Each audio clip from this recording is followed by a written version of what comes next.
ยวมีสปะฐานะสบายเงินทองมากมายท่านสมาตายายละลูกทอกเมียแปลงเตรียมขวัญตายละลูกหลานเธอได้เป็นซ้ำ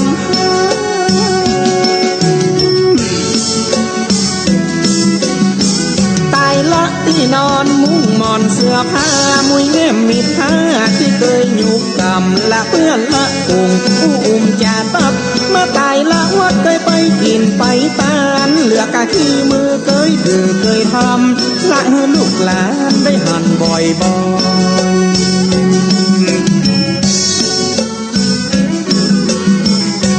ลูกขาดพ่อมันต่อหังแฟนลูกขาดแม่เหมือนแตนหังห้อยลูกอะไรหาน้ำตาปอย12เป้งมาห้อยจะได้ดาตกแต่งดาต้นบุรีหมักเมียงเสบียงอาหารเสื้อผ้าแพร่พันยังแงมใหม่พ่อแม่มาตายบ่ได้สั่งได้ลาสุขเวทนากว่าได้เดือดร้อ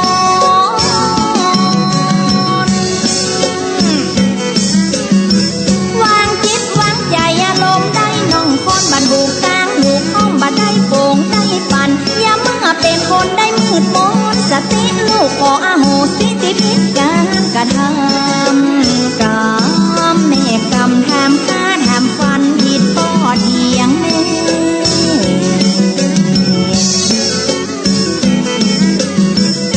ขอสิ่งศักดิ์สิทธิ์อยู่ทั่วก็ขอยกมือ10 นิ้วกราบนบนอบน้อมอย่างพระติรัตนเกี่ยวเจ้าตั้ง3 ประการอันไม่มีพระพุทธเจ้าพระสัทธรรมเจ้าพระสังฆเจ้าอันเป็นสรณะที่เปิงที่เคารพนับถืออันสูงสุดในชีวิตขอกราบคารวะแตบไตไวสาปาลมีธรรมพระมหาเถรานุเถระเจ้าคณะพระสังฆาธิการภิกขุสงฆ์สามเณรจุตนจุองค์โดยความเคารพขอเจริญสุขเจริญปอนญาติโยมศรัทธาสาธุชนพุทธบริษัททุกท่านก็ขอน้อมต้อนรับทุกท่านเข้าสู่รายการพิเศษในโอกาสวันธรรมสวนะวันพระวันศีลวันนี้ทุกวันพระวันศีลเฮาปะกัน2 เวลาภาคเจ้า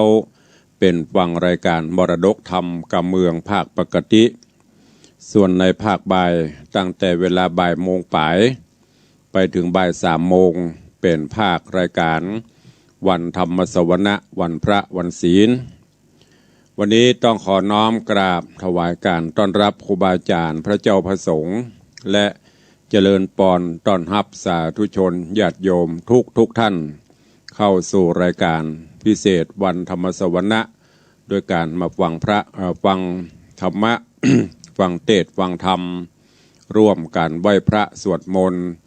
และก็ทำสมาธิภาวนาสวดกรรมฐานตามแบบเบ้าโบราณที่ได้ปฏิบัติทุกวันพระวันศีล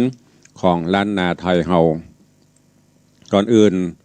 ที่เฮาจะได้ได้ได้จากันนั่น ก็จะได้นำปลาปออกไม่ออกศรัทธานาบุญเนอะท่านผู้ใดที่ได้ตระเตรียมขันเข้าตอกดอกไม้ไว้ก็เพื่อได้ยืดโยงองค์การได้ตั้งจิตอธิษฐานอาบน้ำอาบท่าชำระร่างกายคือสะอาดแล้วก็เตรียมตัวเตรียมกายเตรียมใจเพื่อที่จะได้ฟังน้ำฟังธรรมวันนี้หลายท่านหลายคนเข้ามาต่างFacebook เฟซไลฟ์ก็หลายท่านก่อนอื่นก็ไหว้พระนบธรรมกันเฮียก่อนเนาะก็เดี๋ยวหาก้อยตักตายพี่น้องศรัทธาทั้งต่างหน้า Facebook ไลฟ์ของสถานีมรดกธรรมของวัดวังสิงห์คำแล้วก็วันนี้ร่วมกับต่างสถานีวิทยุพระพุทธศาสนาแห่งชาติและสังคมสถานีวิทยุวัดฝ่ายหินตำบลสุเทพอำเภอเมืองจังหวัดเชียงใหม่ในเมตตาธรรมของท่านอาจารย์พระครูสมุวิศวัตรวรกิจโจท่านผู้อำนวยการได้มอบถวายเวลาให้กับต่างรายการ2 ชั่วโมง ตีเราจะได้พบได้ปะกันก่อนอื่นเจิญทุกท่านเนอะได้กันจิตเฮือใส่กันใจเฮือสะอาดเข้าเฝ้าพระภูมิพระภาคเจ้าโดยการไหว้พระและก็จะได้สมทานศีลแล้วก็จะได้ฟังน้ำฟังธรรมกันเป็นลำดับไปณโอกาสบัดนี้ อิมินาสการเรนะพุทธังอภิปูชยามะอิมินาสการเรนะธัมมังอภิปูชยามะอิมินาสการเรนะสังฆังอภิปูชยามะอะระหังสัมมาสัมพุทโธภควาพุทธังภวันตังอภิวาเทมิสวากขาโตภควตาธัมโมธัมมังนะมัสสามิสุปฏิปันโนภควโตสาวกสังโฆสังฆังนะมามิหันทะมยังพุทธัสสะภควโตบุพพาคณมกาลังกะโรมะเสนะโมตัสสะภควโตอะระหะโตสัมมาสัมพุทธัสสะนะโมตัสสะภควโตอะระหะโตสัมมาสัมพุทธัสสะนะโมตัสสะภควโตอะระหะโตสัมมาสัมพุทธัสสะอิติปิโสภควาอะระหังสัมมาสัมพุทโธวิชชาจารณะสัมปันโนสุขโตโลกวิโทอนุตตโรปุริสาธัมมัสสารถิสัทธาเทวมนุษสานังพุทโธภควาติสวากขาโตภควตาธัมโมสันทิฏฐิโกอากาลิโกเอหิปัสสิโกโอปนะยิโกปัจจตังเวทิตาโปวินยูหิติสุปฏิปันโนภควโตสาวกสังโฆอุชุปฏิปันโนภควโตสาวกสังโฆญาญะปฏิปันโนภควโตสาวกสังโฆสามิจิปฏิปันโนภควโตสาวกสังโฆยะทิทางจัตตาริปุริสายุคานิอัฏฐาปุริสาปุคลาเอสะภควโตสาวกสังโฆอาหุนยโยปาหุนยโยทักขินยโยอัญชลีกาลนิโยอนุตตรังปุญญเขตังโลกัสสติ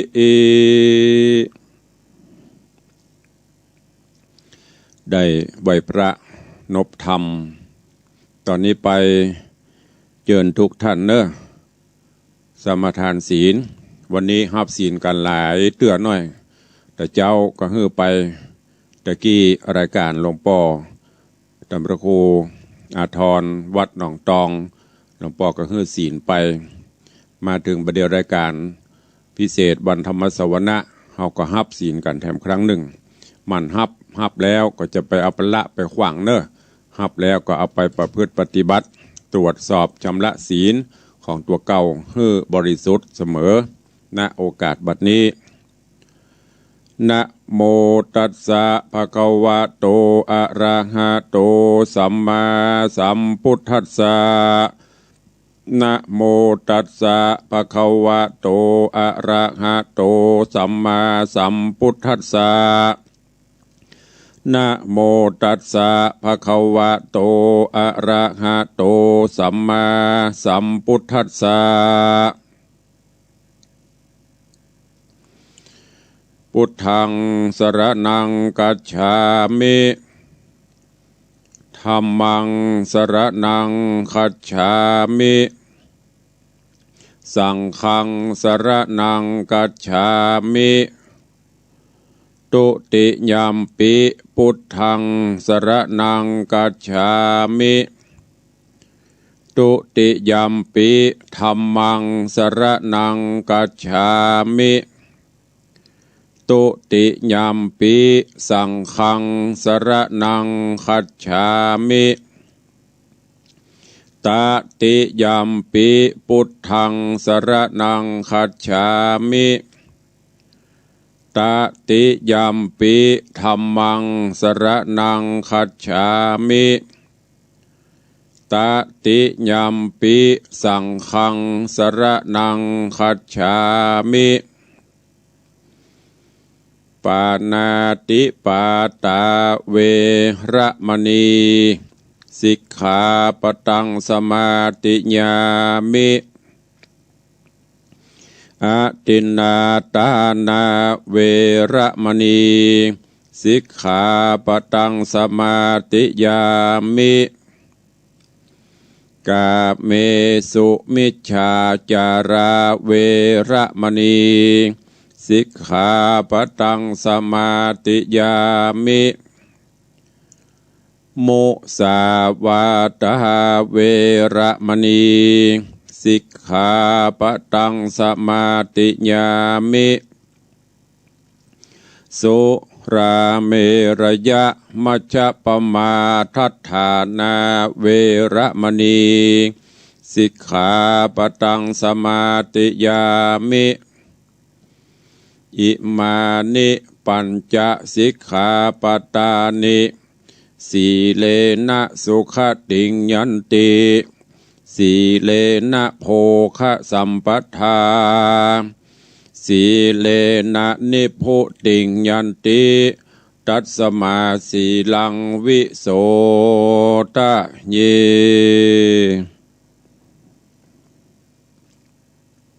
ได้ไหวพระสมทานศีลเป็นที่เรียบร้อยก็เดี๋ยวก็จะได้ฟังน้ำฟังธรรมก่อนอื่นก็ขอตักทายญาติธรรมญาติโยมสาธุชนที่ได้เข้ามาติดตามรับฟังเสียงธรรมะทางเฟซบุ๊กไลฟ์ในขณะนี้ขอเจริญปอนต้อนรับโยมปีจัญญาฟองศักดิ์เจริญปอนต้อนรับบ่เลี้ยงธนวัฒน์แม่เลี้ยงทัดพิชาสุสิงคำเจริญปอนต้อนรับโยมพลอยบุญใหญ่กำลังเข้ามาชมเจริญปอนต้อนรับแม่เฒ่าบัวเงินบุญชัยแล้วก็โยมอย่างเอ็มครับพอมเนาะถ้าอ่านผิดสุมาเด้อฟังอยู่ครับตุลุงเจริญปอนแล้วก็โยมอัมพรกันทะมีก็กำลังเข้ามาชมอยู่กำลังมา4-5 คนวันนี้วันศีลเนอะถ้าจะลืมสัญญากันส่วนทางบ้านก็แถมสักเบิดหลังจากตีเตดน้ำเตดทำจบเขาก็จะได้ตักตายเนอะจะไปเฮือน้อยหน้าเปิ้นเนอะภายที่ฟังจากสถานีวิทยุจะไปเฮือน้อยหน้าเปิ้นต่างเฟสตอนนี้เปิ้นไหลเข้ามาโลตักตายกันตุลงก็จะแบ่งเป็น2 ภาคแรกก็จะตักตายครูบาอาจารย์ญาติโยมที่เข้ามาพี่อ้ายพรตรีบุญชัยเป็นภาษาอังกฤษตัวนี้ ถวายการต้อนรับท่านเจ้าธนภูมิปัญโยเนอะจะไปลืมวันที่11-12นี้ก็จะมีงานที่อย่างก็เดี๋ยวก่อนเนอะใบนิมนต์มีเนี่ยเจ้าก็ประกาศวัดปูเลยตำบลบะเขือแจ้อำเภอเมืองละปูน ก็จะมีงานทำบุญอายุวัฒนมงคล2 รอบ24 ปีแล้วก็งานยกยอดชัดหอระฆังก็รวดประชาสัมพันธ์ญาติโยมเนอะไปห่วมกินห่วมตาลที่วัดปูเลยตำบลบะเขือแจ้อำเภอเมืองลำพูนวันที่11-12 กันยายนที่จะถึงนี้ด้วยก็ได้ต้อนรับทุกท่านแล้วก็ในส่วนของตังหน้าไม้แหมสักบืดก่อนก็กวยอูกวยจ่ากันเข้าสู่พระธรรมเทศนาในโอกาสวันธรรมสวนะวันพระวันศีลเฮาฟังธรรมเทศนาปื้นเมืองเหนือกันในเรื่องจักกาข้างคำลำดับลำดาหมดไปเสี่ยงไป6 ผูกแล้วเนอะจบผูกที่6วันนี้จะขึ้นผูกทวนที่7ซึ่งเรื่องราวของจักกาข้างคำก็มาถึงตอนที่โพธิสัตว์เจ้าหลังจากที่ได้ไปหลงฮักลูกสาวของพ่อพญาเจ้าเมืองเนี่ยไม่ใช่สักหน่อยนะอาจเอื้อมใครไปเป็นลูกเขยพญาเจ้าเมืองบุญคอยสู่ขอพญาเจ้าเมืองก็บอกไผที่ใครมาเป็นลูกเขยข้าจะต้องแปลงขัวหรือสะพานโดยทองคำจากบ้านจากจองบุญมาจนถึงปราสาทราชวังเพปุกละคนใดเนี่ยได้ก็จะฮือแล้วก็ตอนนี้ซ้ำโดนเปิ้นห้องอย่าจำกัดเวลาฮือโพธิสัตว์เจ้าข้างคำเนี่ยไปเสาะคำเสาะอย่างมาแปลงภายในกำหนดเวลา20 วันหรือ20 วันถ้าแปลงมาได้ก็จะยกลูกสาวฮือแต่ถ้าแปลงมาได้นั่นก็คือเตรียมตัวหัวปุดอาจญาเจ้าสมัยนั้นเนี่ยจะได้โพธิสัตว์เจ้าก็จะมีวิธีใดนี่กึดสปะสปันก็นึกถึงบุญถึงกุลที่ได้กระทำปั้มเปงมาไหวอินไหวพรหมไหวกุลป่อกุลแม่กุลศีลกุลธรรมกุลกินบุญตาลที่ได้กระทำมานั่นฮ้อนถึงเบื้องบนองค์อมรินทร์พระอินทร์เจ้าฟ้าได้ส่องหูแรงหันว่าตนบุญกันแล้วได้รับความทุกขเวทนี่จำเป็นจะต้องมาช่วยแล้วก็เลยมาโดนบันดาลให้โพธิสัตว์เจ้าว่าคำนี่ไม่ใช่เสาะง่ายๆแต่ก็บ่ยากตั้นไปเสาะหุงข้าวค้างข้าวหรือหุงข้าวเนี่ยเพิ่นจะขี้เป็นคำเอามาขังไว้เถอะขี้มันน่าจะเป็นคำก็เนี่ยจะใดจะไปเสาะที่ไหนเลยขอพี่น้องชาวบ้านช่วยกันแปลงไซหลวงไซใหญ่ไซหลวงก็นั้นกับพ่อบ้านพ่อแก่บ้านพ่อหลวงบ้านก็ระดมล่ะใครช่วยอัน โพธิสัตว์ข้างคำไปตัวไม้บงไม้สังไม้สีสุกมีที่ไหนก็ป้ากันไปฟัน เอามาแปลงไซใหญ่ไซหลวงใหญ่ใบใหญ่หลวงบะหลวงจ้างเข้าไปได้นะโดลองพอละงืดนะตัวหลวงเนาะ จะไปว่างืดอะไรก็เกิดขึ้นได้ด้วยความฉันทะสามัคคีกันนะแปลงแล้วก็ไปเสาะดักกำมีที่ไหนสักที่เนี่ยจะได้กำนี้ก็ไหวแฮมะสิ่งศักดิ์สิทธิ์ทั้งหลายองค์อมรินทร์พระอินทร์เจ้าฟ้าเตปะหักขอได้ส่องหูเล็งหันเนอขอได้โปรดภายฮื้อหุงข้าวหรือจักข้างข้าวที่ขี้เป็นคำเป็นอย่างเนี้ยมาช่วยกำเตอะถ้าบ่อันนี้ไอ้หวังตายแน่ข้าบาดตายแน่ด้วยบุญญาบารมีเปิ้นก็เลยสั่งให้เทพบุตรลงมาจุติบนโลกมนุษย์เป็นข้างคาวแล้วก็เข้าไปอยู่ในไซโพธิสัตว์ข้างคำดีอกดีใจก็เอาไปขังไว้แล้วก็ขุดขุมเตื้ออย่างขุดขุมอย่างสุมาเตอร์เอาตวงขี้ข้างคาวปรากฏว่าข้างคาวอันนี้ก็ขี้แต่ขี้จนเต็มไปคุม7 ขุมเต็มหมดเต็มหมดละใหญ่มันยังมีอยู่ขี้อยู่คุดแฮมจนได้เตือมดเตือมวนกัน9 ขุม เต็มทุกขุมแล้วก็เสด็จเดลาดบินออกใส่ปิกบนสวงสวรรค์จันฟ้าพระโพธิสัตว์เจ้าก็ดีใจพอได้คำมานักหนาป้าปั้นเอาตอนนี้ก็ถึงขั้นตอนที่จะต้องแปลงจะรอจะรีดเป็นแผ่นเพื่อเอาไปแปลงเป็นตรงเป็นแวงเป็นอย่างนี้เนี่ยจะได้ประกาศจ้างช่างทองจ้างสละหะได้ก็เหี่ยวมาพอหันเป็นคำถอยมดมีไผเอาพ่อกัว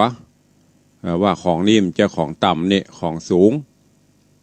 ต่างคนก็ต่างล่าถอยมดไผจะมาแปลงกำนี้ก็ฮ้อนถึงดวงบนธรรมะไหว้วานอินพรมขอเตอะขอเมตตาขบัดเจ้ากรรมส่งไผที่เปิ้นเป็นช่างเป็นอย่างมาช่วยแปลงกำเตอะองค์อมรินทร์พระอินทร์เจ้าฟ้าก็ห้องเต้าตังสี่ขึ้นมาปะพอห้องเต้าตังสี่ขึ้นมาปะก็บอกว่าขึ้นไปช่วยเนอะไปช่วยหล่อมเงินหล่อมคำหล่อมทองเนี่ยคือกรรมเปิดว่าจะมาแปลงอันหัวแปลงสะพานปาดกายจากบ้านสู่ราชวังอันนี้ในตอนที่แล้วกำลังมาถึงที่นี่เต้าตังสี่จะมาแถลงองค์ลงมาละมาเป็นคนเท่ากำลังกำไม่เต้าเข้ามาก็จบลงไปในตอนที่แล้ววันนี้ก็มาฟังกันเนอะเพิ่นบอกว่าโดยบุญญาบารมีของโพธิสัตว์เจ้าเนี่ยคนดีตกน้ำไม่ไหลตกไฟไม่ไหม้ภัยนี้อย่างก็ไม่ได้โดยบุญบารมีที่ทำไว้แล้วที่ได้เงินได้คำนี่เพิ่นบอกว่าในอดีตชาตินั้นโพธิสัตว์เจ้าข้างคำเนี่ยหรือว่าจักราข้างคำเนี่ยก็เกิดเป็นคนเนี่ยวันหนึ่งได้ไปหันใส่ตุเจ้าทะลงผ้าตีปุดปะหนับปะเน็บนะแต่ก่อนมันจะมีจักมันมีขายมันประเดียวหรอผ้ากระมองก็กึดใจว่าโอ้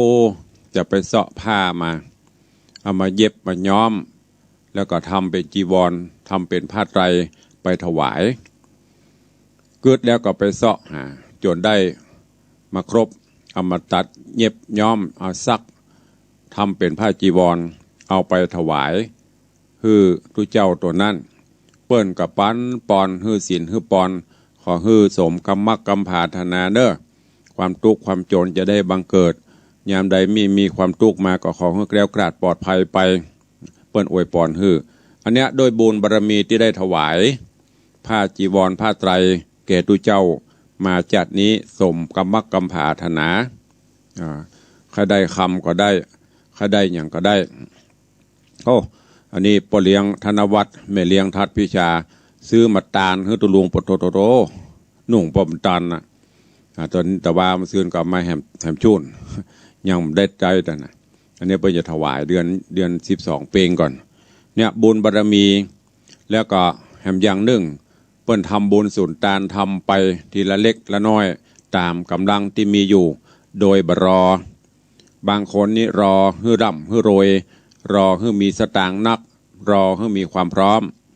สุดท้ายก็ไม่ได้ทำอะไรเลยบุญก็เลยบังเกิดขึ้นฉะนั้นก็ฝากไว้เนอะเฮาเป็นพุทธศาสนิกชนจำศีลกินทานทำบุญสุนทานไปสร้างกุศลคุณงามความดีไปเถอะมันบ่เสื่อมสูญมันบ่หายไปที่ไหนก้อยเก็บไปทีเล็กน้อยเปิ้นว่าเหมือนอย่างเพิ่งแมงปู่บินสะสู่ไปเสาะเกสรพอละตัวมันเต้าอย่างเหาะมันสามารถเอามาเป็นหางบะเล่นะโคนเขายังไปบีบเอาน้ำเพิ่งน้ำหัวเปิ้นมาขายหางนึ่งได้หางใหญ่หางหลวงก็ได้เป็น10 ขวดมันนะลองให้โคนเขาไปแปลงยังเพิ่งเอาแปลงไปได้บุญก็เช่นนั้นน่ะก้อยสะสมไปของไผ่ของมันเนอะฝากไว้กับทุกท่านตัวเองในตอนนี้ทาง Facebook คุณโยมปัทมาแจมโรก็กำลังเข้ามาสาธุอนุโมทนาบุญตอนนี้ไปก็ฟังต่อจากที่ได้บรรยายสรุปวันนี้คือผูกที่6วันนี้จะขึ้นผูกที่7เรื่องราวของจักกาข้างคำจักเป็นจะใดก็นิมนต์และเจริญปอนเจิญทุกท่านได้ติดตามรับฟังพระธรรมเทศนาปืนเมืองเหนือเรื่องจักกา ข้างคำในผูกทวนที่7ณโอกาสบัดนี้ นะโมตัสสะภะคะวะโตอะระหะโตสัมมาสัมพุทธัสสะ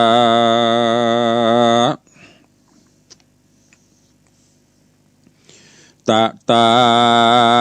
โสลาจาจตุโลกาปาลังอาคันตวามนุสะโลกังคะเหตวาจราวันเนนะคะเหสติสัทธโวดุราสัพปุริสตังลายดังยิงใจหนุ่มเทาอันอยู่เฝ้าฟังธรรมได้จำบทบาทบ่ได้ขาดลำดับมาจุงจักได้ฟังต่อตามบาทขอบาลีว่าตะตาโส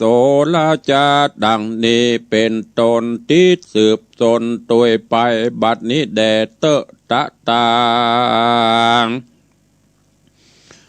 ในการลานอนใส่ตนเต้าไทยอินตากันป่าเต้าจตุโลกปาลาตังสีมาฮอดที่เมืองโคน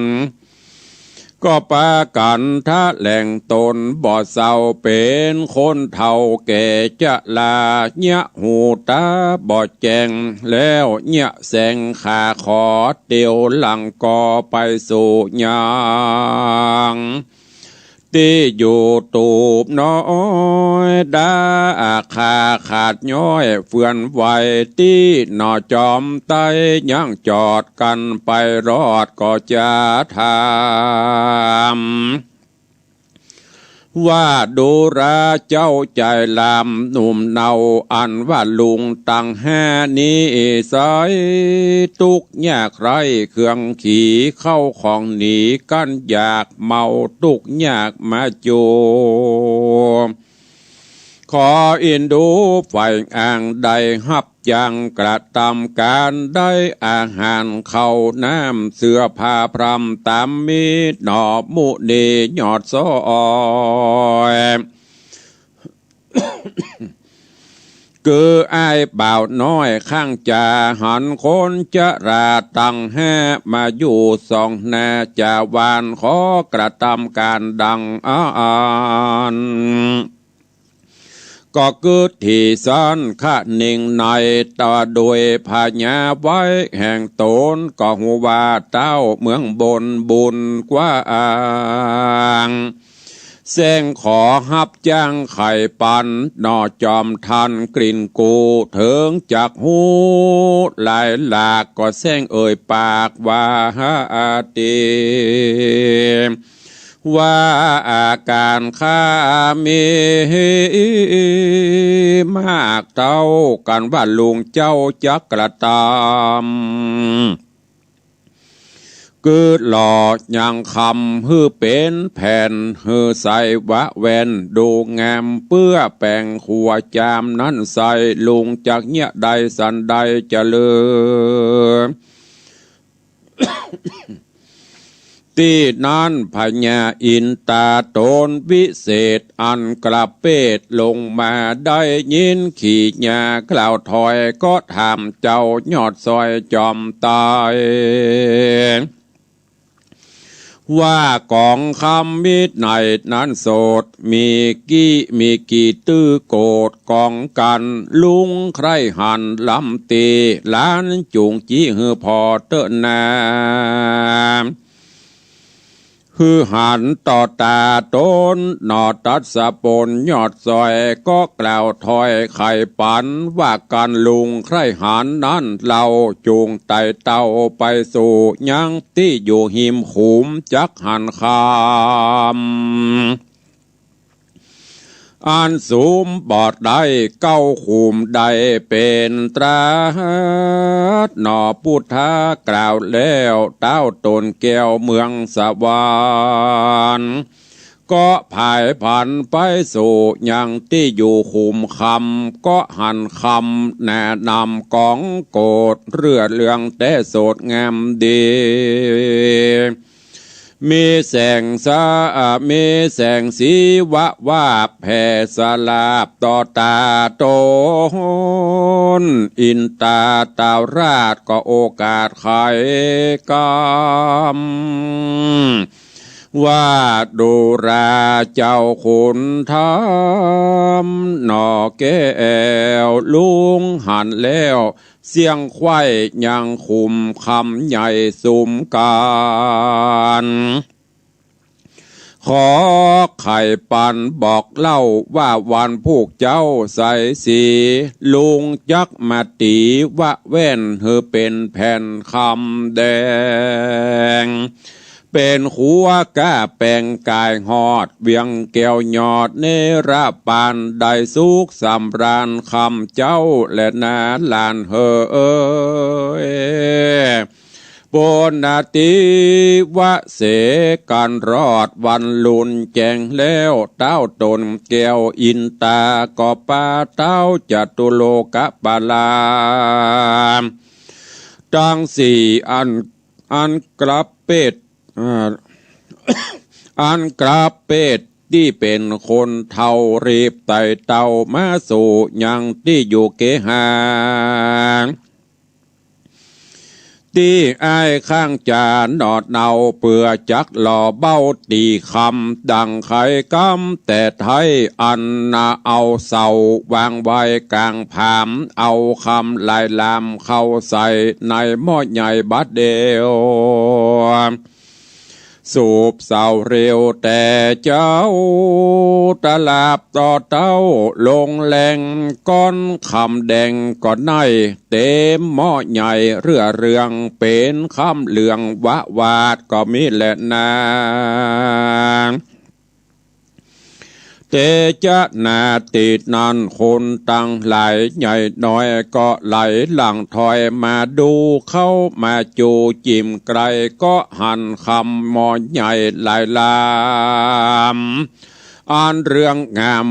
วาดจริงโอกาสจากกันเสียงเรื่องดันสะเศร้าไปหอดดาวแดนไกลคนยิ่งไหลมาพอยังคำหลอมหล่อในบ้าเอาต่างก็มาตานเล่าว่างามพองก็มาจ่าทากล่าวท้อยว่าข้ามกองบอดน้อยนักโสดเป็นตื้อโกดนันไส้จักเอาไปใจสั่งจ้าพองก็มาจ้าทำข่าวทำลุงเท่าตังหา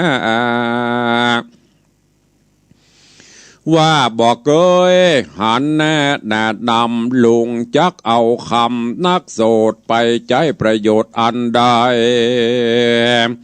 อันแผ่นคำใส่นี่เล่าลุงลือลุงเจ้าจักเอาไปมั่นองค์เล่าสาวหน่อยไว้เป็นกูหอยนอนแฝงหรือจักเอาคำแดงก้าใหญ่นำไปใส่ประดับโทนเป็นกุนโทนวิเศษเป็นแหวนติบเตเจียงคานอลังการนับบ่อเศร้าจุงตอบเล่าไข่ปานมาแดดเตอนาตีนั่นพระญาอินตาตีนั่นพญาอินตาเจ้าฟ้าอันมาสู่โลกลาเมืองคนกับตั้งสีตนจัตุโลกปาลาอันกราบกาญาถ้าแหลงเป็ดก็บอกเหตุไขกรรมว่าอันแผ่นคำนี่เล่ากูปู่เท่าหัวขาว การจักเอาฮือสาวหนุ่มน้อยนาจื่นจ้อยผิวใสก็จักยินไกลนักแก่อันว่าคำร้ายแหล่นิโสดก็ยังประโยชน์เหลือหลายการคนยิ่งใจโลกไตแม่นไผ่ใครได้นาน้ำยังแผ่นคำนี้เล่าจงไปขอกับเจ้าอ้ายข้างจามปู่เท่าจะกล่าวจี้หูที่ตามรายคนยิ่งใจหนุ่มเท่ากันเขาหูเก้าและไปต่างมีใจภายจื่นจ้อยจากล่าวถอยกำดีแล้วรีบหนีเขื่อนลานหนีคืนสู่ยังที่อยู่ภัยมันก็มิงหันและนาตะตาน้อยกาดลานอนใส่โตนเต้าไทยอินตากับตังเต้าจัตุโลกปาละปลาตังสีอันมีใจกรีเจยบานอาสาการกล่าวอ้างมาฮับจางตีแผ่นคำเอาเป็นขัวน้ำกายหอดเบียงแก้วยอดจำปาก็เอาคำขาดลายหลากบางตีหน้าผากไผ่มันแล้วพัดเปลี่ยนกันจะใจเอาค้อนเล็กให้บุบตีแผ่นคำดีวะแวนกองเป็นแผ่นซ้อนกันมีอนันต์หลายแหล่มีสีแผ่รายเรืองว่าอาบเลืองเรื่องรุ่งแสงสลาปุ้งต่อตาเต้าบุญนาตังหาอ่านกราบเป็ดนาแปลงกายก็นำไปใหญ่ตั้งก่อไก่เป็นขวดต่อยาวไปการว่าขัวคำใสนี่ใสมีหลวงกว้างได้9 ศอกหลวงยาวมอก227ว่าเป็นมักกะไปหลอดเวียงเกี่ยวยอดธานีการบัวระมวลดีเมียนไข่เต้าบุญใหญ่ตั้งแห่คือเต้าบุญกระอินตากับเต้าจัตุโลกปลาทั้งสี่อันมีใจกรียินดีช่วยหนอมุนีหน่อยนาดกันว่าการเมียนขาดบัวระมวลกาละกวนเมียนแล้วก็ปากันกราดแกล้วคืนสู่ยังที่อยู่ภัยมันก็มิงหันแหละนาเตจะนาอันว่าคนต่างหลายม้วนหมู่ก้าอันอยู่เวียงใจ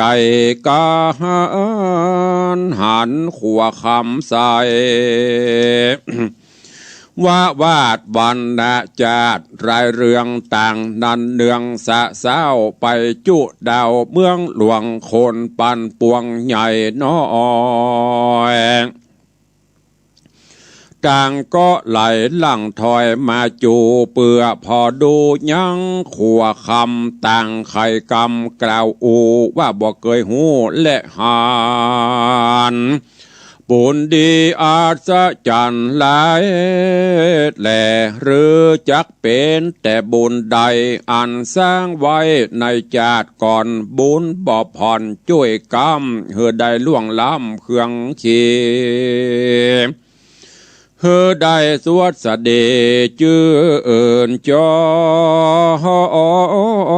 ยแม่นตกถอยอนาถาอ่านว่าไอ้ข้างจานิสัยรอยว่าจักใจตนบุญอันจักเป็นกุลไปแนบมาโพดโลกลาสงสารได้เถิงนิพพานสุดยอดเฮือตุกดับหมอดนี่ให้คนยิงใจหนุ่มเท่าต่างตันเล่าจากก้อนเสียงป้อนนันสะเศร้าไขกล่าวจากกล่าวตนบุญตนบุญพ พ้องก็จะนุนกล่าวถอยว่าอ้ายบ่าวน้อยข้างจะได้คำมาแป่งขัวจักได้ตัวนางนาดลูกดาวราชปุรีบ่ล้างว่าผีป่าไม้โพดมันไว้รักษาพ้องก็จะกล่าวตันว่ามันขี้ข้านเลือลายโจมผีพรายป่าจ้าเขาพร้อมนาเปียงกันอินโดมันหลายหลากหอมเอาคำจากผีตายได้คำลายบ่ไรเอาปั่นมันไว้ดีลีพ้องก็ไขว่าตีจี้บอกว่าตามดังออกในธรรม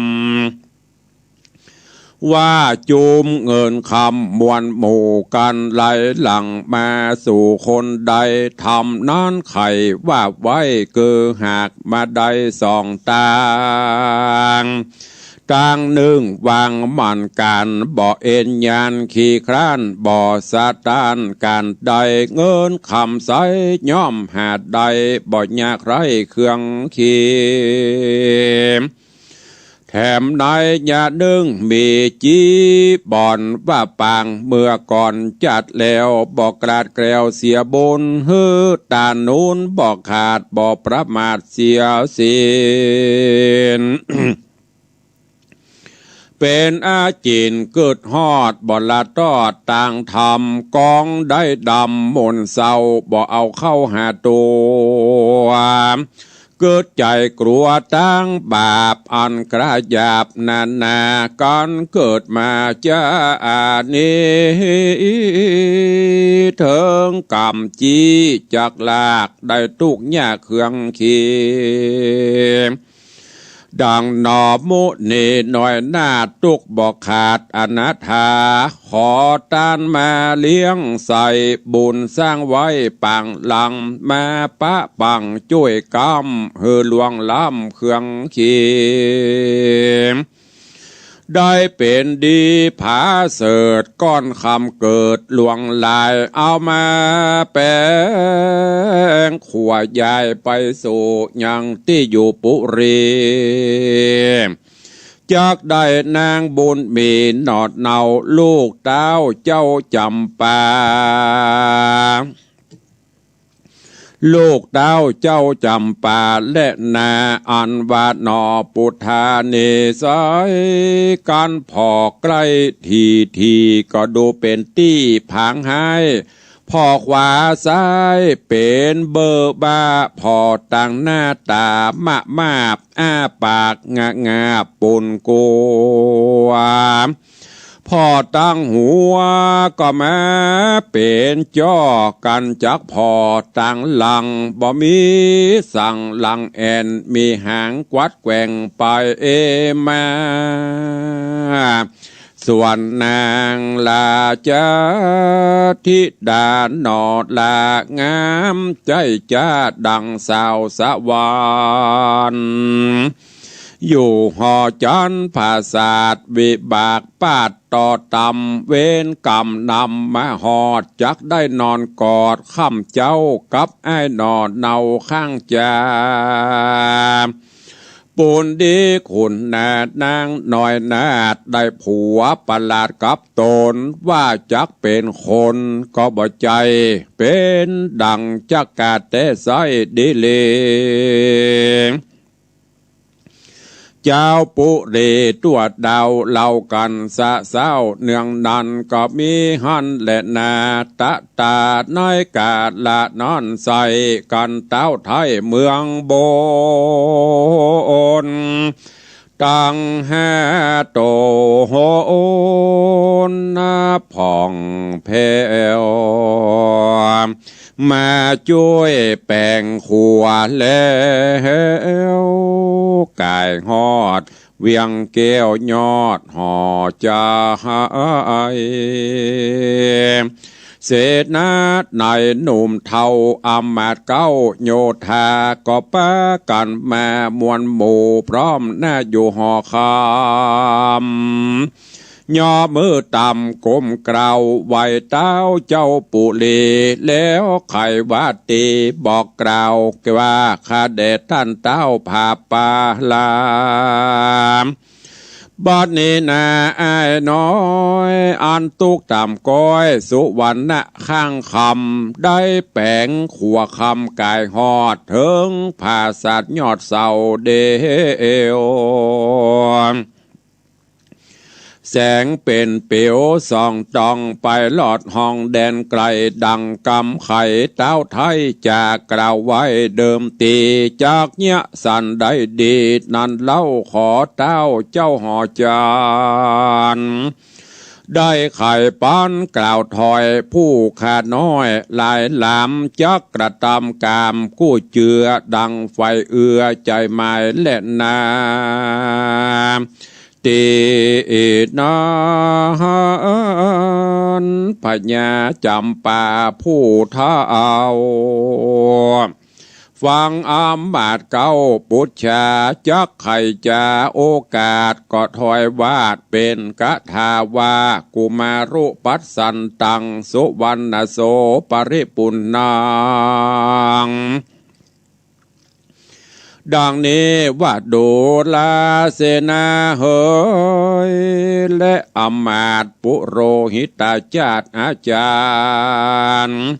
โยธาหารมวลหมู่อันพร้อมน่าอยู่นำแน่อันว่าไอ้จ่าขี้ร้อยหาเลี้ยงใส่ตามผ่านมีใจหานมากเต้าใครได้นางดอดเนาที่ดาเป็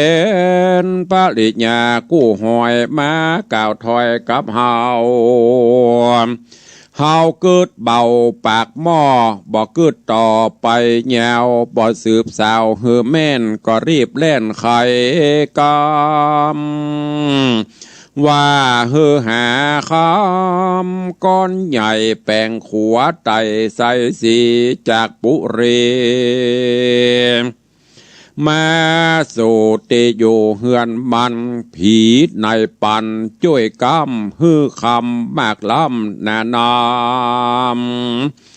ปอแปลงขัวคำดังอันมารอดดันห่อใจจักเป็นคำใส่เตี้ยงเต้ยังบ่หูเน่หันโหนโจมหมู่คนเดี๋ยวนี้มันสับปะรีดังหันเอาของปัจจุบันแต่เล่าก็ว่าเป็นของเก่ากุนนำปอมเงินคำบาดไตเฮาหากดูหูได้ตามพระญาดูราหมู่โยธาหนุ่มนาเอาอันอยู่เฝ้าใหญ่ๆเฮาขาดนิ่งในกึดถ้อยบานางนอน้อยทิดาจักยกฮืออ้ายข้างจานั้นใส่กวนพอไว้เหงาไกลดังกำไขแต่ก่อนเจนปู่มอนสอนมาว่าเป็นพญาเจ้าจ้างจูงกึดกว้างไกลโหนการจักดูคนฮึกแงมดูเมื่อยามหาป่าดูพอคนมีพญานันเล่าดูแย่เมื่อกินเหล้าเมามา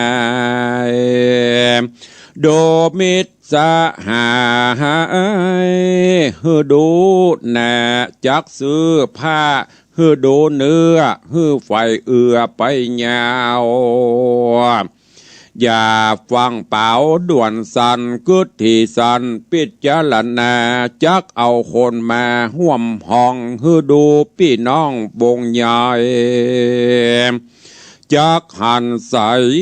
ที่แจงอันว่าอ้ายบ่าวน้อยข้างจาโพจักมาเป็นเคย บ่ฮู้เลยสักหยาดมีปัญญาอาจนั้นใสหรือเป็นคนไร้ตั้งปัญญา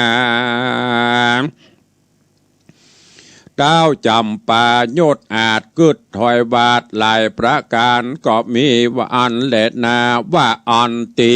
นั่นเต้าโยดอาจจำปา ก็ฮือเสนาต่างตาผู้ใหญ่มาอยู่ไกลองค์คำแล้วไขกำบอกเราฮือหูเก้าความนาย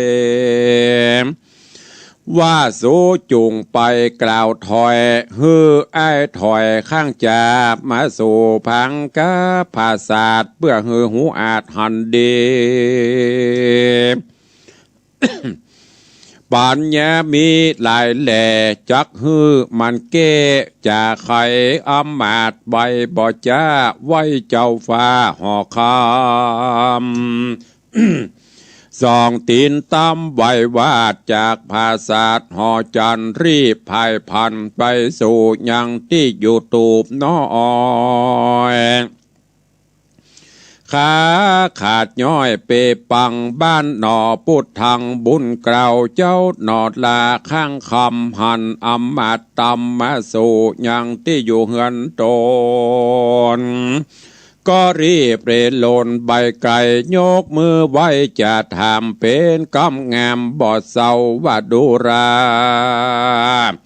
อำมาตย์เก้าตั้งลายได้ผ่านภายเตียวไตจักมักไฟสั่งจ้าลูกไหนมาเตียวสอดพดมาหอดเฮือนเฮาจุงบ้านเต้ายังอยู่อย่าฟังไปสู่หนในกินน้ำใจชื่นจ้อยผู้ขาน้อยจักนำมาอามาตย์ต่างตาผู้เฒ่าก็บอกเล่าไขการว่าดูราเจ้ากุมารน้อยนาดเฮานี้ฮับกรรมเต้าราชปุรีอาจยาบมีสั่งใจเฮอเจ้าหนอไทยไปสู่ยังที่อยู่หอจันไปเร็วปันเดี๋ยวนี้หากดีกลี่ลบนีเจ้าปุรีเจ้าฟ้าอาจญากราเอาตายและนาว่าอันตีนอนไอ้บ่าวน้อยข้างคำได้ยินกรรมอำมาตย์ก็เกิดขวาดพิจารณาว่าสันได้จะเต้าไทยแต่ก่อนใกล้หัวตีก็จะกรรมดี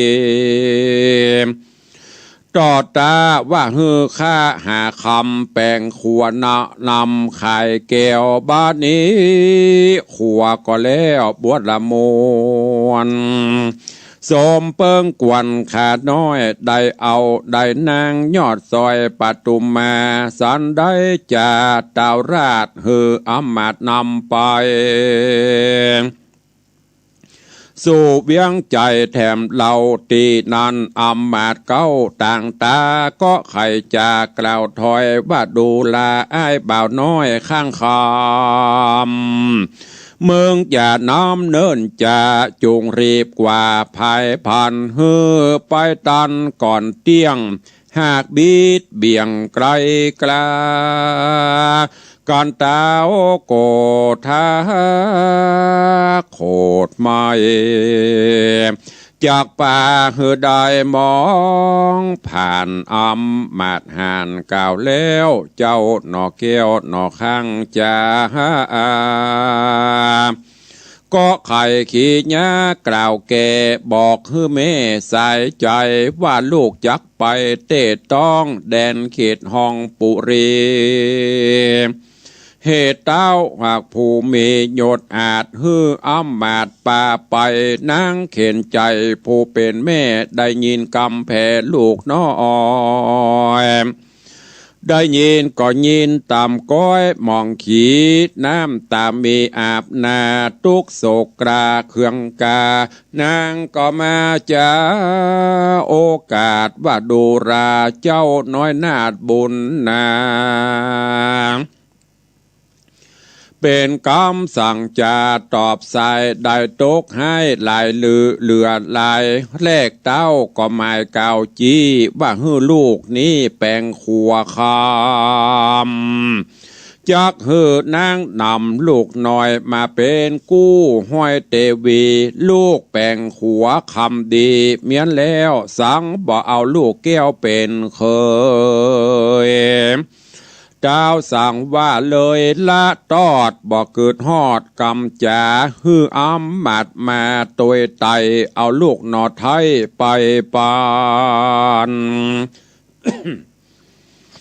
ตาวจักฝันลาบสาหรือจักฆ่ากกแก่งเจ้าจอมแปงน้อยนาดอย่าขัดเต้าราดห่อใจจูงรีบไปอย่าจ้าไปไวเจ้าฟ้าปุรี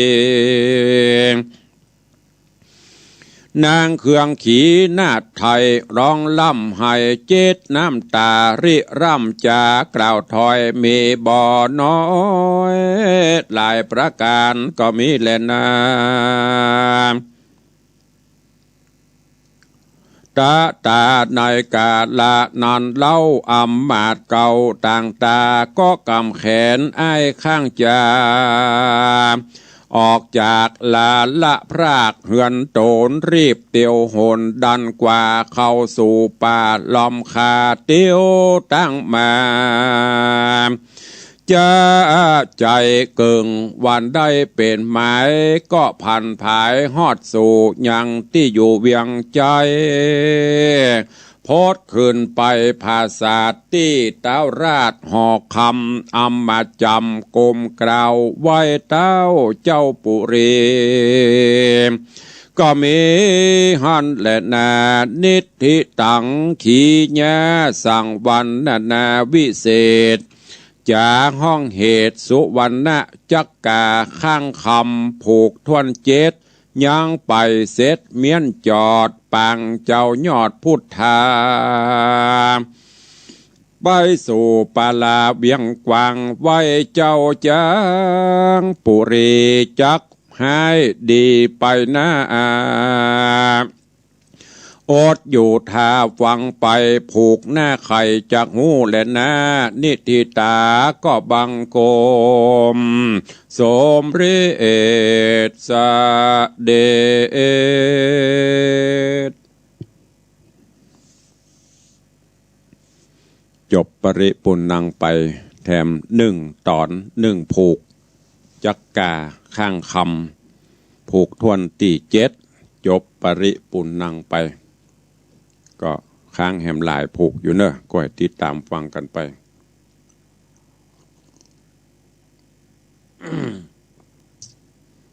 วันนี้เสียงแหบเสียงแห้งหน่อยต้องขอสุมาอภัย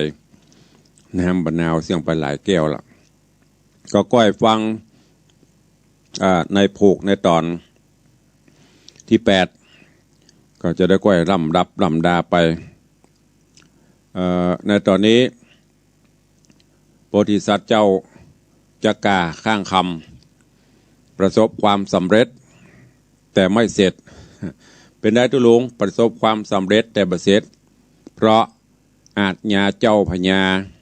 เปิ้นฮือแปงขัวคำจากที่อยู่ตัวเก่าไปถึงในวังด้วยปุญญาปรมีเตปาอาหักอันมีองค์อมรินทร์พระอินทร์เจ้าฟ้าร่วมกับตั้นเต้าจัตุโลกบาลทั้ง4รวมเป็น5มาช่วยตีคำตีเป็นแผ่นแปลงขัวคำตั้งแต่บ้านไปจนถึงปุ่นที่อยู่ในปราสาทราชมนเทียนเสร็จเรียบร้อยนึกว่าจะสมฤทัยไฟอ้างจะได้ลูกสาวป้อพญามาเป็นกู้ข้างที่ไหนได้ป้อพญาซ้ำจะทดสอบป้อพญาซ้ำจะมาถ้าเป็นกรรมปีนกรรมไปเถอะบ่ฮื้อเด้อทดสอบดูแหมหลายๆอย่างตอนนี้สั่งให้เสนาอมาตย์ไปนำปลาเอาไอ้จักกาข้างคำนี่ให้เข้าเฝ้าแล้วก็จะมีอะไรอย่างจะสั่งการอันใดแถมเพิ่นบอกว่าโอ้ลูกสาวป้อพญาเป็นกรรมอะไรยังเนี่ยรับตามื่นตาพอลุได้ผัวจะเป็นจักกาพอลุพออันเป็นที่หายไปหมดพอตั้งขวาก็เป็นเบอร์เป็นบ้าพอตั้งหน้าก็ตามาบปากก็งับพอตั้งหัวก็เป็นจ้อมีอย่างเวดีพอสักอย่าง แกว่งห่างไปมาจะไปนอนเป็นผัวอีก มันเป็นเข้าท่าจะได้ลูกพญาเจ้าเมืองเอาผัวไปจักกาโจตนากันไปสปะสปันจนกระทั่งพ่อพญาก็ต้องหาวิธีแก้ไขสถานการณ์ไปลองพอว่าอะไรอย่างจะเกิดขึ้นกับโพธิสัตว์เจ้าจักกาข้างคำแห่มก้อยติดตามฟังในภูกทวนที่8เนอะตอนนี้ก็2 โมงปลายละเตะไปเกือบชั่วโมงไม่ได้ลุกจากที่จะต่างปนาดินงดงาดเก้าอี้กระซื้อกระเดกเนี่ยก็ผ่านไปโป้นไปหวังว่าสาระข้อคิดต่างๆก็คงจะสามารถนำไปคิดพิจารณาความเพียรพยายามเป็นว่าความพยายามอยู่ที่ไหนความสำเร็จอยู่ที่หั่นแม้กระทั่งเป็นจักกาสามารถแปลงคำแปลงหัวคำเข้าบ้านเข้าเมืองได้อยู่ที่ไหนก็อยู่ที่ความพยายามสำเร็จความอ่อนน้อมถ่อมตนเนี่ยอย่างจักกาโพธิสัตว์จักกาข้างคำไปขอเปิ่งบุญบารมีพี่น้องชาวบ้านโดยอาศัยบารมีพ่อแก่ช่วยกันคนละไม้คนละมือประกอบกับบุญเก่าปางหลังได้มาปะปังตอบไส้ก็เลยฮือทุกอย่างสำเร็จไปถ้าเป็นเฮานี่ปะเท่าเหือแตกเหือฟุ้งกันเนาะอาจญาเจ้าแปลงขัวคำปะโทจะไปสอดเนี่ยจะได้ง่ายๆเนี่ยบุญบารมีมันพอบาหารเฮาสร้างบุญกุศลสร้างคุณงามความดีไปเปิ้นว่าคนบาหารผีหันเบื้องบนเปิ้นหูเปิ้นหันก็สร้างไปทำไปเถอะมันจะมีผลดีตอบนั้นต้องไปคืดอย่างมันวันหนึ่งมันจะต้องมาตอบสนองเฮาอันนี้ก็ฝากไว้กับทุกท่านตัวเองพักสักกรรมกระเดียวเฮาก็จะได้ต่อโดยการสวดกรรมฐานแล้วก็นั่งทำสมาธิภาวนาจากนั้นก็จะได้เลิกลาหมดเวลากันไปตะกี้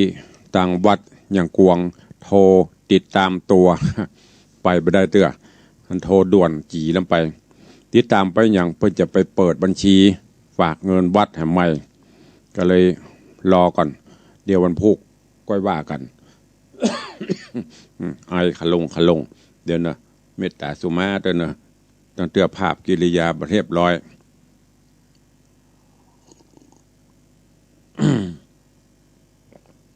ก็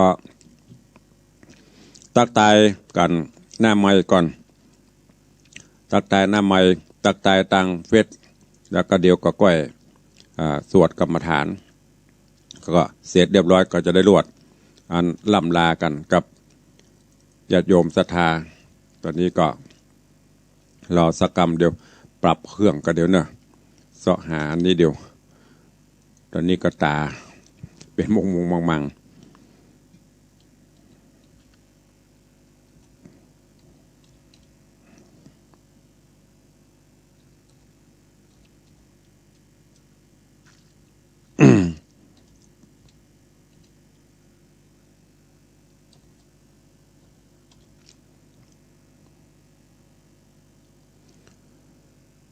ตอนนี้ก็ขออนุญาตตักตาย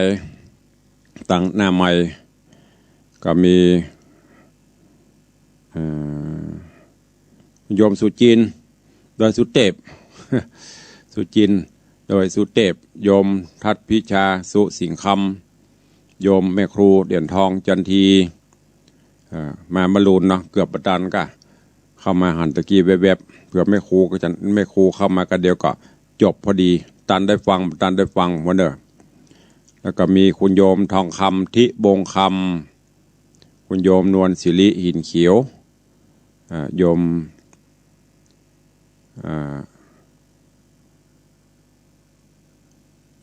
ยมปี่พิตาวดอยสุเทพเข้ามารับชมตัวคนในวังสิงคำโยมปัทมาแจมโรรักษาสุขภาพด้วยเนื้อเจ้าตุป่อพักผ่อนนักเนื้อเจ้าจัดใครพักเจ้ามันพักบ่ได้เจ้า ภาระหน้าที่ที่รับมอบหมายเป็นยังสู้ต่อไปจนลมหายใจสุดท้ายวันนี้ถึงเจ้าภาคเจ้าตื่นมาแต่เจ้าตี 4ทำบัตรสวดมนต์เสร็จ 5 โมง 6 โมงจัดรายการวิทยุ 7 โมงขึ้นวิหารฮือศีลฮือปอนญาติโยมรับบิณฑบาตลงมาสกรรมปีขึ้นไปฟังปฏิโมกข์เสร็จก็ลงมาเตรียมตัวบ่ายโมงเข้ารายการนี่แหมเป็นหยังไม่เป็นไรบุญรักษาด้วยแรงศรัทธาจะละจะพระเน้อก็ญาติโยมหลายท่านหลายคนรอฟังกันก็เป็นกำลังใจซึ่งกันและกันเน้อตอนนี้ตั้งหน้าจอตักตายกันไปละสุดท้ายที่โยมขจรกลิ่นน้อยมาสุดท้ายเข้ามานี่ต่อไปก็จะได้ตักตายอุจากับญาติโยมศรัทธาก่อนที่เราจะตักตายกัน ตังหน้าไม้ก็มาทำวัดมาสวดกรรมฐานกันก่อนเนาะสวดกรรมฐานเสร็จกรวดน้ำแผ่เมตตาฮับปอนแล้วก็จะได้ตักตายหน้าไม้แล้วก็จะได้รวดล่ำลากันเนาะเตือนทุกท่านเนอะตึงในเฟซตึงในสถานีวิทยุก็กลั่นจิตกลั่นใจตอนนี้ไปเราจะได้ร่วมกันสวดกรรมฐานตามแบบเบ้าโบราณปืนบ้านล้านนาเฮาเนอะเชิญทุกท่านพร้อมใจกันณโอกาสบัดนี้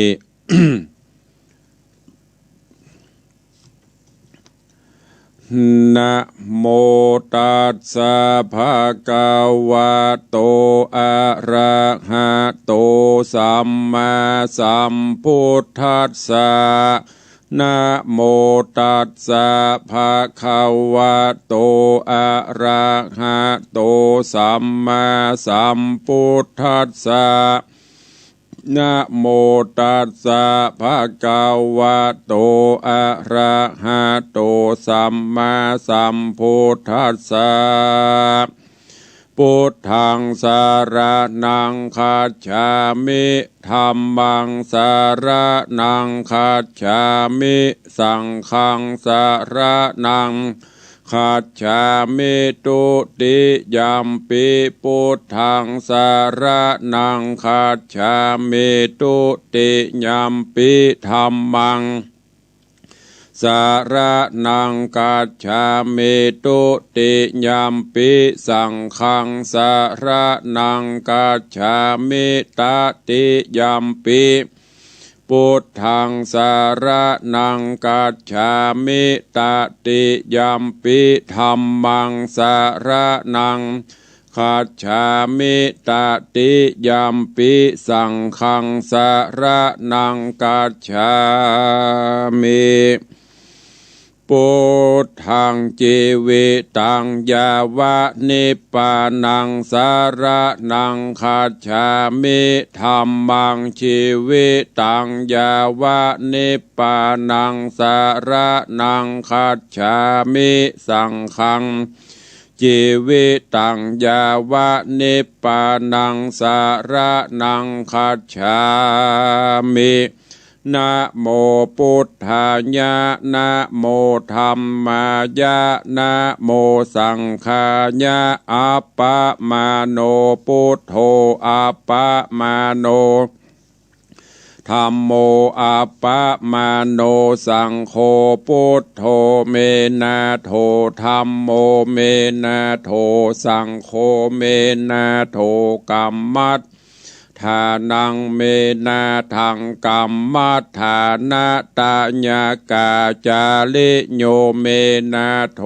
อะหัมพันเตพุทธานโนสติกัมมัฏฐานังยาจามิพุทธาโนสติกัมมัฏฐานังเตทะเมพันเตอะหัมพันเตปิติโอปัจจาระสมาธิงยาจามิอิติปิโสภะคะวะอะระหังสัมมาสัมพุทโธวิชชา จารณะสัมปันโนโตโลกาวิโทอนุตตโรปุริสธรรมัสสารถิสัทธาเทวมนุสสานังพุทโธ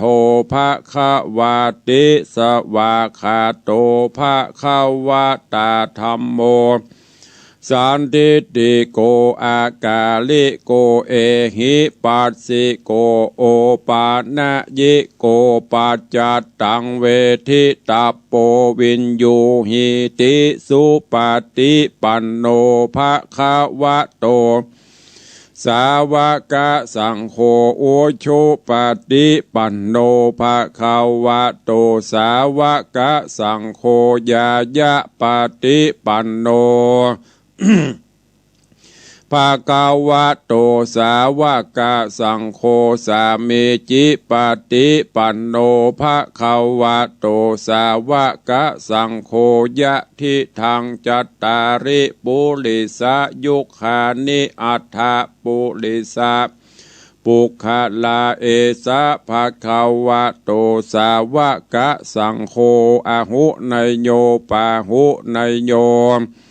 ทักขินยโยอัญชลิกาละเนโยอนุตตรังปุญญักเขตังโลกัสสาติ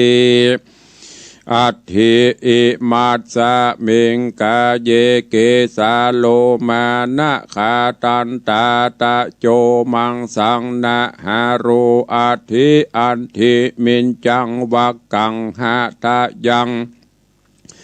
ยะกานังกิโลมากังปิหากังปัปภาสังอันตังอันตะคุนังอุทะลิยังกาลิสังปิตังเสมหังบุพโพโลหิตังเสโตเมโทอสุวะสาเคโลสิงคานิกาละสิกามุตตังมัทธเกมัทธลุงขันติทวัตติงสากาลัง อายังอาตาภาโบอานิจังตุขังอนัตตาอาสุจิอาสุพังอิมังกัมมัตถานังปุนาภะโบติอาจิรังวัตตะยังกาโยปะทะวิงอาทิเศษสติจุตโธอาเปตะวิญญาโนนิรัตถังวะกะลิงกะลังปัตถวิธาตุอาโปธาตุเตโชธาตุวายโยธาตุรูปขันโทเวทนาขันโทสัญญาขันโทสังขารขันโทวิญญาณขันโทปัญจขันธาอัจจตาภหิทธา สังขาราอนิจจทุกขาอนัตตาวิปาริณามะธัมมังธรรมาอนิจจวัตตสังขาราอุปาทวยธัมมิโนอุปัชชิตวานิรุตจันติเตสังวูปัสสะโมสุโขนามะโรปังอนิจจังขยัตเถนานิจจังวัฏฏานิปปานังนามะโรปังทุกขังพยาเทนะสุขังวัฏฏานิปปานังนามะโรปังอนัตตาอาสาระกัตเถนะนิเทนะสารังวัฏฏานิปปานังนามะโรปังอนิจจังนามะโรปังทุกขังนามะโรปังอนัตตานิจจังวัฏฏานิปปานังสุขังวัฏฏานิปปานังสารังวัฏฏานิปปานังนิปปานังปารมังสุขังต่อไปสวดปารมี10 ตัด อิติปิโสภะคะวะตานาปาละเมสัมปันโนตานาอุปปาละเมสัมปันโนตานาปาราทาปาละเมสัมปันโนเมตตาไมตรีการุณาทิตาอุเปกขาปาละเมสัมปันโนอิติปิโสภะคะวะศีลปาละเม ปันโนศีลาโอปปาระเมสัมปันโนศีลาปาระมัทธปาละเมสัมปันโนเมตตาไมตรีกรุณาโมติตาอุเปกขาปาละเมสัมปันโนอิติปิโสภะคะวาเนคัมมาปาระเมสัมปันโนเนคัมมาอุปปาระเมสัมปันโนเนคัมมาปาระมัทธปาละเมสัมปันโนเมตตาไมตรีกรุณามุทิตาอุเปกขาปาละเมโนอิติปิโสภะคะวาปัญญาปาระเมสัมปันโนปัญญาอุปปาระเมสัมปันโนปัญญาปาระมัทธปาละเมสัมปันโนเมตตาไมตรีกรุณามุทิตาอุเปกขาปาละเมสัมปันโนอิติปิโสภะคะวาวิริญญาปาละเมสัมปันโนวิริญญาอุปปาละเมสัมปันโนวิริญญาปาระมัทธปาระเมสัมปันโนเมตตาไมตรีกรุณา มุทิตาอุเปกขาปาละเมสัมปันโนอิติปิโสภะคะวาคันติปาละเมสัมปันโนคันติอุปปาระเม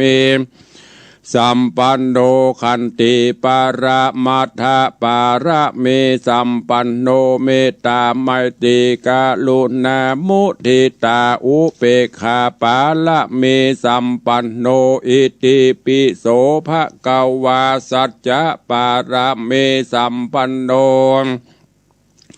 สัจจะโอปปาระเมสัมปันโนสัจจะปาระมัทธปาละเมสัมปันโนเมตตาไมตรีกรุณามุทิตาอุเปกขาปาละเมสัมปันโนอิติปิโสภะคะวาอธิฏฐานะปาระเมสัมปันโนอธิฏฐานะอุปปาระเมสัมปันโนอธิฏฐานะปาระมัทธปาละเมสัมปันโนเมตตาไมตรีกรุณามุทิตาอุเปกขาปาละเมสัมปันโนอิติปิโสภะคะวาเมตตาปาระเมสัมปันโนเมตตาอุปปาระเม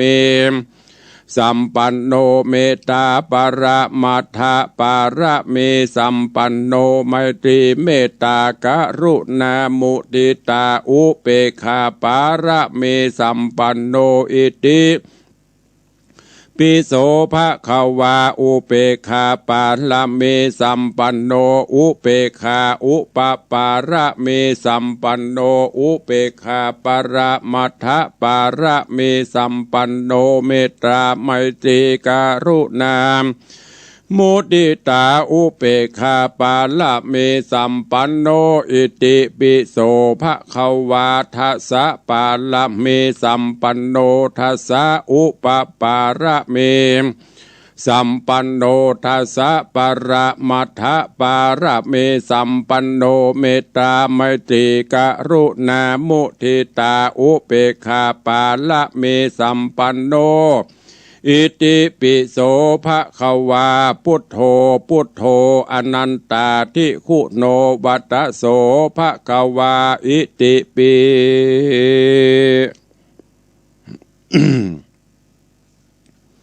เราได้สวดกรรมฐาน ก็คือตรวจตราร่างกายของเรานี่แหละอธิอิมัตสมิงกายเยเกสาตั้งแต่ผมขนเล็บฟันหนังเนื้อคือพิจารณาแล้วก็ได้สวดบารมีตั้งแต่ศีลศีลสมาธิปัญญาเบขาเมตตาหมดนี้เพื่อทบทวน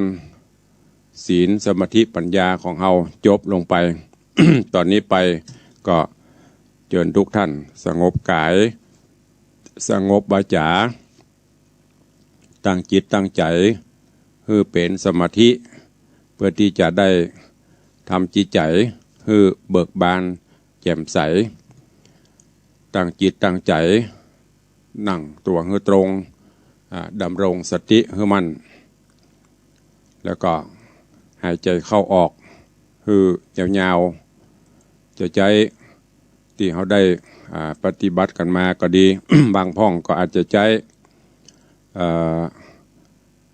สัมมาอรหังบางท่านก็อาจจะใจพุทโธบางท่านก็อาจจะใจ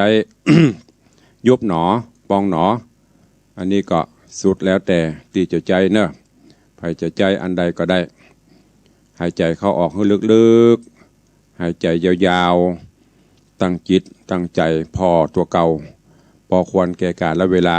แล้วกระเดียวเขาก็ก้อยมากรวดน้ำหยาดน้ำแผ่เมตตาแบบปืนเมืองเป็นลำดับไปเชิญทุกท่านเนอเข้าสู่ในการทำสมาธิภาวนาณโอกาสบัดนี้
ก็พอสมควรแก่เวลา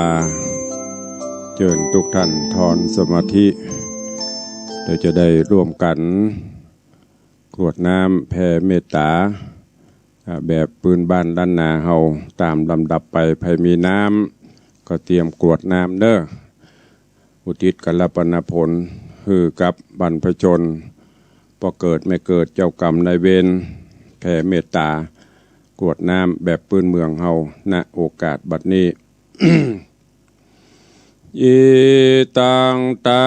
นากรรมังนิปปานาปัจจโยโหนตุโนนิจังอิตังศีล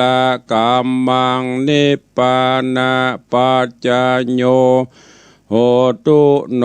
นิจังอิตังภาวนากรรมังนิปปานาปัจจโยโหตุโนนิจังยังจินจิกุสลังกาตาปังกัมมังสะเปหิอัมเหหิกาตังปุญญังโนอนุโมทันตุสุนันตุพนโตเยเตวาอาสามิงทาเนอาทิกาตาติคาโยกาสัทธาหุนตุสัพพสัตตาสุขีอัตตานังปาริหาลันตุมาตาปิตาสุขีตาหุนตุตุขาปามุจจันตุสัพเพญาตากาสุขิตาหุนตุตุขาปามุจจันตุสัพเพ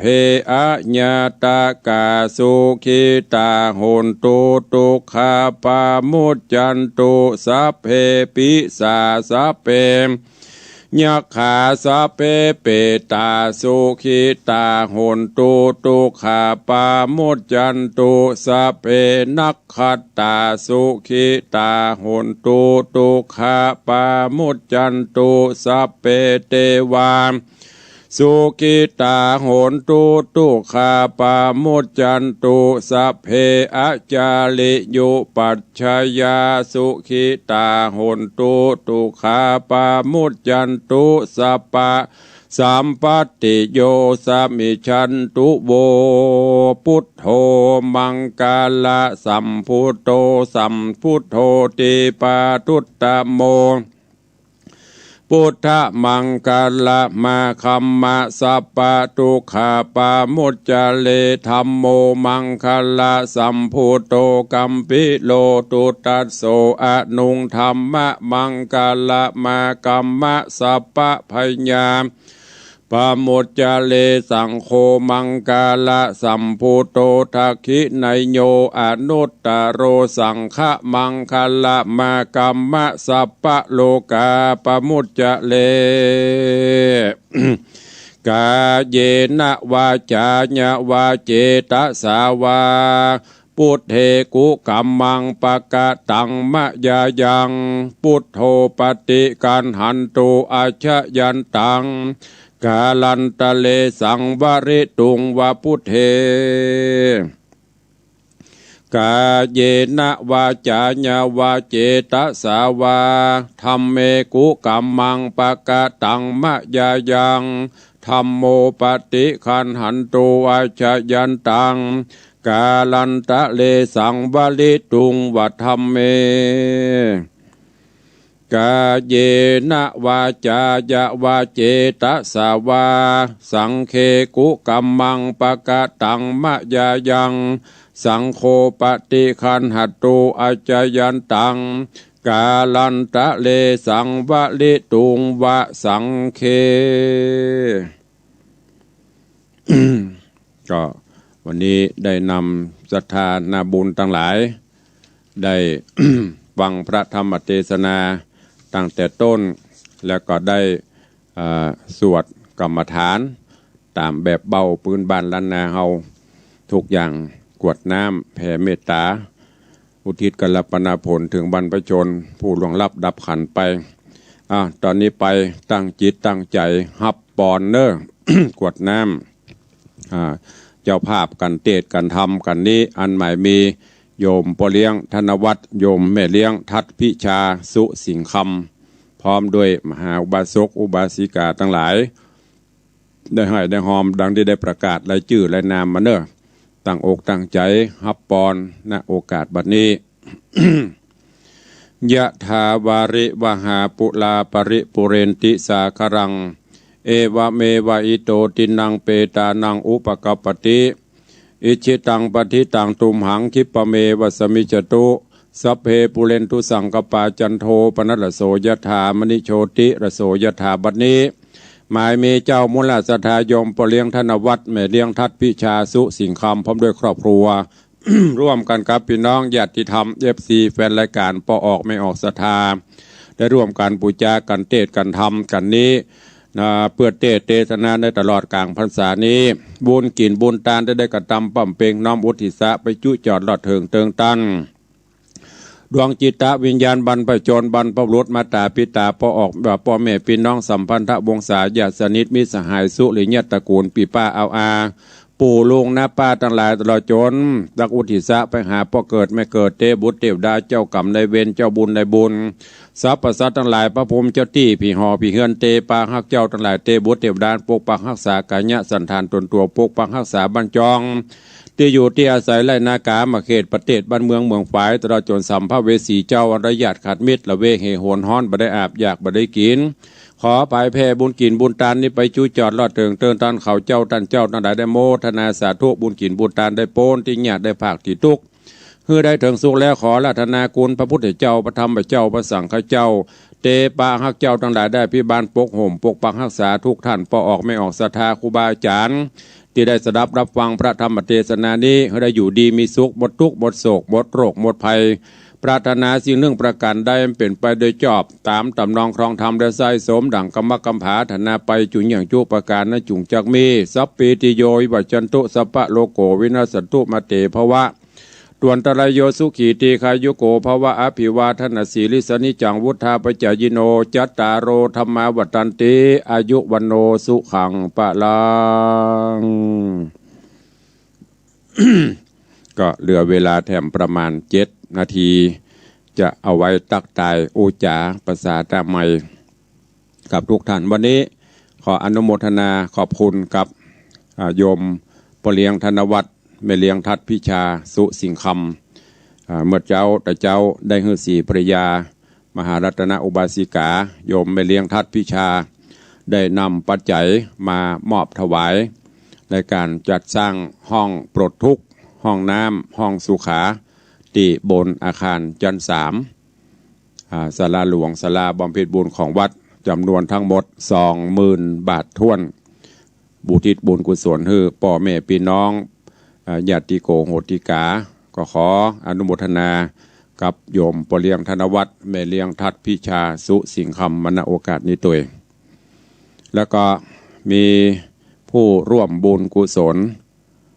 ในการบริจาคปูจากันเทศกันทำตลอดภาษาเพิ่มเติมเข้ามาก็มีโยมแดงร้านรักสัตว์ร่วมโมทนาบุญในการพิเศษเดือน12 เปงเพื่ออุทิศกัลปนาผลให้ปิตามารดาปุญญาตายายเจ้ากรรมนายเวรเจ้าบุญในบุญผู้ล่วงลับดับขันไปก็ขออนุโมทนาบุญตัวเองแล้วก็มีโยมแม่อินจันบุญเรืองเนอะบ้านหนองแบนร่วมโมทนาบุญเข้ามาตัวโยมแม่ประณีพยาไคหพลอันนี้อุทิศกุศลให้ป่ออุ้ยสิงแม่อุ้ยอ่อนทิพาทองโยมป่อร้อยตรีชันชัยพยาไคหพลขอบคุณอนุโมทนาบุญเนอะอันนี้เพิ่มเติมมาบรรลุนี่ก็ตอนนี้ไปใครจะอู้จะเอ่ยจะจ๋าจะร่วมปูจากันเทศกันทำ ก็เข้ามาได้เนอะ0817836540ต่างหน้าเฟซตอนนี้ก็จะเลินปอนต้อนรับโยมจักรพันธ์พุทธวงศ์ก็เรามารับชมคุณโยมจักรพันธ์พุทธวงศ์จากเชียงรายว่าลำปางเนาะ คุณโยมขจรกลิ่นน้อยมาแล้วก็มีคุณโยมบาลีอินทกูลก็กำลังเข้ามาชม คุณโยมบาลีอินทกุลแล้วก็มีโยมนงไวยปัญญากำลังเข้ามาชมดัง Facebook เฟซไลฟ์ก็ขอน้อมต้อนรับทุกท่านเนอะเข้ามาตั้งหน้าจอหน้าไมค์ไม่เลี้ยงทัดพิชาว่าเจริญปอน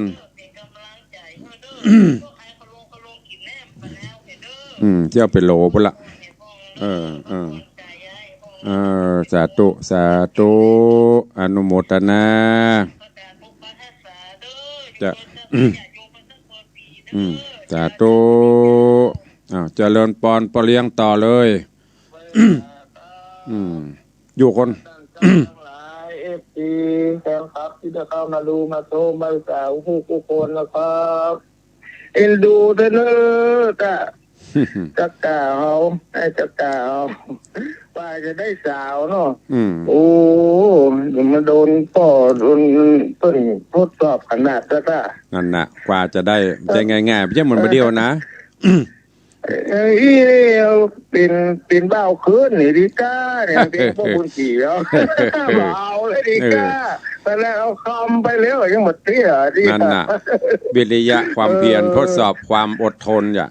แต่ก่อนกว่าเปิ้นจะเอาแต่เปิ้นเอาแต่โลไม่ใช่เหมือนประเดียวนี่กำลังใจเด้อได้ไปขอนี่นะจะไปขอคำสักบุงสักโมงนะได้มาสักหลุมนี่ให้ดีแต่ได้มีบนวิหารมีบนโฮงมีบนศาลาน่ะตู้เตียงขอได้คำสองตามกระสอบก่อนนั่นน่ะอันน่ากะมันบ่ได้ไปแปลงซะอย่างหน่อมแปลงคำสาธุเนออนุโมทนาสาธุขอบคุณกับโยมปอเลี้ยงแม่เลี้ยงธนวัฒน์ปอเลี้ยงทัดปอเลี้ยงแม่เลี้ยงทัดพิชาสุสิงห์คำอนุโมทนาบุญตัวแม่ครูว่าได้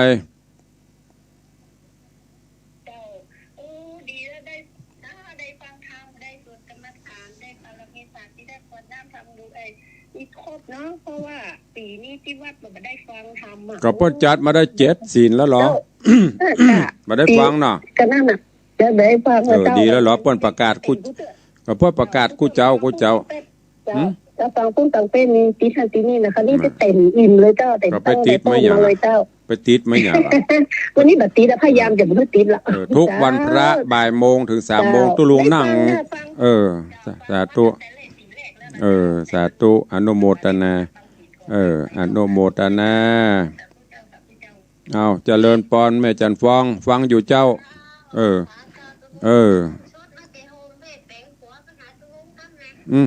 บ้านกับแปลงมากับเพิ่นอยู่ในวังตัวกับแปลงมา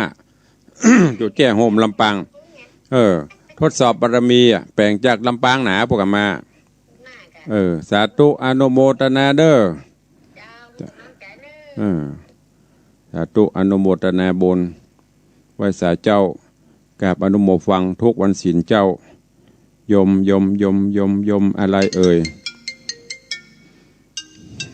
ยมพินกะพินจัญญาเนาะถ้าอ่านผิดสู่มาเด้อเป็นภาษาอังกฤษนี่อ่านบ่ค่อยคล่องเอาเจริญปอนครับใบสา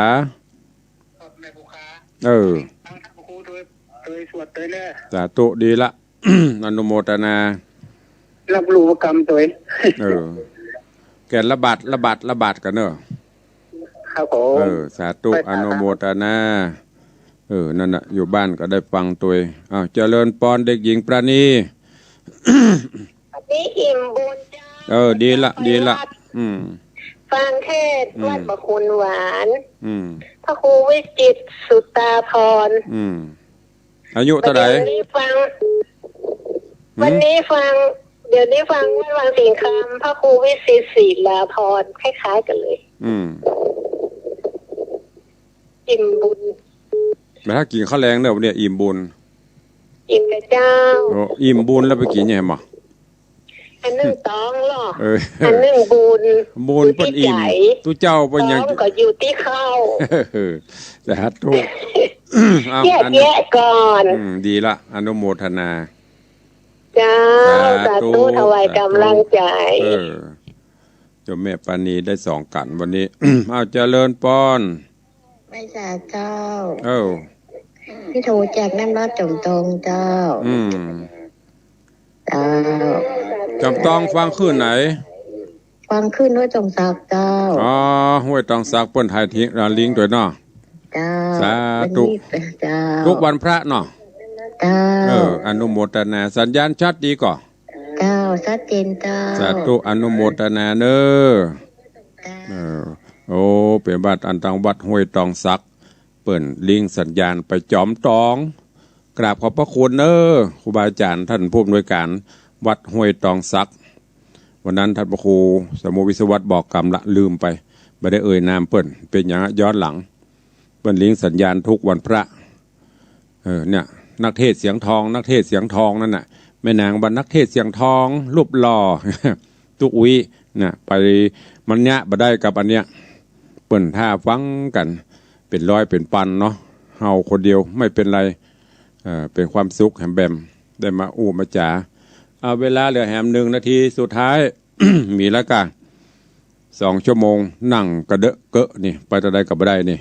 เก้าอี้กระแข็งแค่นี้ กระเดิบนี่เดี๋ยววันพุกจะไปซื้อเก้าอี้น้อยสักตัวอันตัวเก่ากับมันสูงมันไปบังฉากตั้งหลังปิดท้ายด้วยเด็กหญิงจันคำเจริญปอนข้อ3 เตื้อแล้วกะหอตุลุงแต่เจ้าเตื้องตะกี้หอมพระคุณอันตุลุงบุญตาหนำเตื้อง3ไปได้แล้วกะ15 ข้อเนาะสาธุเนออนุโมทนาบุญรักษาเอาละปอขวัญแก่การและเวลาละ2 ชั่วโมงเต็มก็จะได้นำรายการจากญาติโยมศรัทธาไปก่อนเดี๋ยวถ้าปอมีเวลาจะได้แวะเข้าเวียงตันบัตันบะหุ3 โมงพุทธปิดแล้วก็ธนาคารจะไปเปิดเอาจ้างก่อนเนาะหมดเวลาละหมดเวลาหมดละของงดรับสายแล้วเนอะอันเดียวมันจะไปย้ำเวลาเปิ้นก็เดี๋ยวทำตันก่อนหลังไม่ก็ขอนำรายการจากทุกท่านไปก่อนเนาะ